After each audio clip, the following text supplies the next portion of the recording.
नमस्ते। मैं हूं डॉक्टर दिगेश ठक्कर, एमडी आयुर्वेदा। आज हम प्रोटीन का यूज और प्रोटीन के एडवर्स इफेक्ट दोनों डिस्कस करने जा रहे हैं। प्रोटीन डेफिनेटली हमारे बॉडी के लिए नेसेसिटी चीज है। उसमें मसल ग्रोथ के लिए, सेल डेवलपमेंट के लिए सब में प्रोटीन की जरूरत होती है, उसको कोई डिनाई नहीं कर सकता। लेकिन प्रोटीन अगर आप ले रहे हैं तो अंडर गाइडेंस ऑफ डॉक्टर लेना चाहिए। बहुत बार क्या होता है कि जिम ट्रेनर जो है वो आपको प्रोटीन सजेस्ट करते हैं और आपको पता नहीं होता है, तो आप उसी हिसाब से प्रोटीन कंजप्शन ज्यादा करते हैं। उससे बहुत प्यास लगती है, आपका जो वाटर इनटेक है वो बढ़ जाता है, जो अच्छा है, उसमें कोई बुरा नहीं है। लेकिन उससे बहुत बार थायराइड ग्लैंड भी वीक होती है, तो वो आपको समझ के ही लेना चाहिए। दूसरा कि अगर आप ज्यादा प्रोटीन लेते हैं तो किडनी को फिल्टर होने में भी प्रॉब्लम आता है। यूजुअली अगर आप एक्सेस अमाउंट में प्रोटीन ले रहे हैं और आपका बॉडी उसको डाइजेस्ट नहीं कर पाता, तो वो लोड जो है वो किडनी के ऊपर आता है और किडनी के ऊपर लोड आने के बाद उसका फंक्शनिंग जो है वो डिस्टर्ब हो जाता है। अभी मैं केस आपको दिखा रहा हूं। जो यंग लड़का था और जिम शुरू किया, तो उसने फिर प्रोटीन के स्कूप्स लेना शुरू किया, सोयाबीन लेना शुरू किया। तो वो उसकी एपेटाइट के बिना भी मिनिमम इतना ग्राम प्रोटीन लेना ही लेना है, उस हिसाब से प्रोटोकॉल से वो चल रहा था।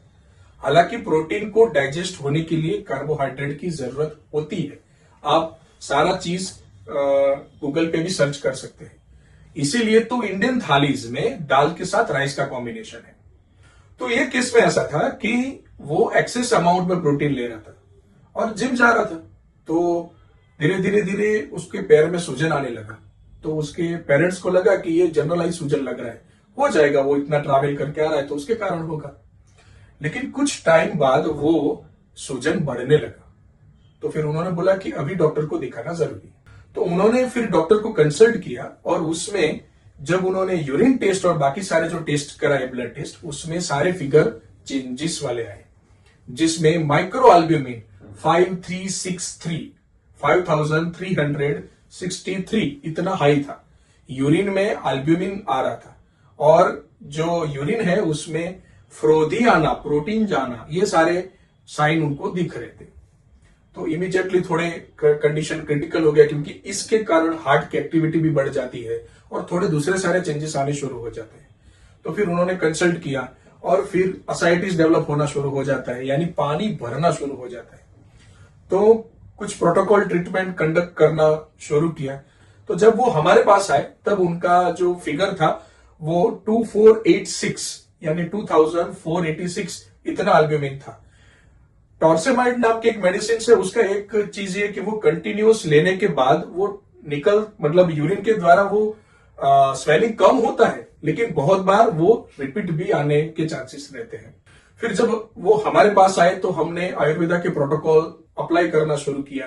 किडनी फॉर्म कैसे होती है, कैसे उसको रीफंक्शनिंग किया जा सकता है। तो जैसे ही हमने मेडिसिन शुरू किया तब भी स्वेलिंग वगैरह सारे सिम्टम थे। तो उसके बाद हमने 15 डेज के बाद जब उनको रीचेक किया तो उस दौरान न स्वेलिंग था, हार्ट बीट रिदम में आ गए थे, एनर्जी प्लस हो गया था। इन शॉर्ट सिम्टोमेटिकली बहुत अच्छा रिलीफ था ओनली विद इन 15 डेज। फिर हमने जब चेक किया आफ्टर 15 डेज तो वो 2486 था, वो कम होके 600 के अराउंड आना शुरू हो गया।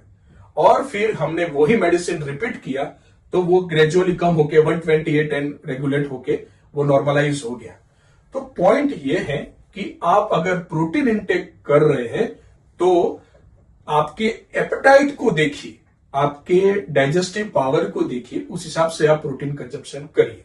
दूसरा कि सैचुरेटेड फैट और कार्बोहाइड्रेट ये बहुत इसेंशियल है जब आप प्रोटीन लेते हैं। वो आपके जो म्यूकस या स्क्वेमस सेल्स जो है उसको प्रोटेक्ट करके रखता है। सैचुरेटेड फैट में आप घी भी यूज कर सकते हैं। इसीलिए तो इंडियन थालीज में दाल के ऊपर ऑयल का या घी का तड़का डाला जाता था, वो इस पर्पस था। तो सैचुरेटेड फैट भी इसेंशियल है ताकि आपके जो स्क्वेमस जो है या जो वेसल के लेयर है वो भी मेंटेन रहे। तीसरा पार्ट यह है कि अगर आप वो इंक्लूड कर रहे हैं तो उसके साथ कार्बोहाइड्रेट का यूज भी करिए। बहुत बार ऐसा होता है कि ओवर जिम होने के बाद, प्रोटीन के फंडामेंटल के बाद अगर आप वाटर का नेचुरली प्रोटीन ज्यादा लेते हैं तो वाटर इंटेक भी बढ़ जाता है। तो किसी किसी कंडीशन में थायराइड ग्लैंड भी वीक होती है और आपका टीएसएच हाई आता है। उसमें कुछ करने की जरूरत नहीं है, आप कुछ टाइम के लिए प्रोटीन स्किप कर दो और आप किसी आयुर्वेदा डॉक्टर या किसी भी कोई भी एक डॉक्टर के साथ कंसल्ट करके उसको मैनेज करो, तो वापिस आपका थायराइड भी नॉर्मल आ सकता है। Thank you so much.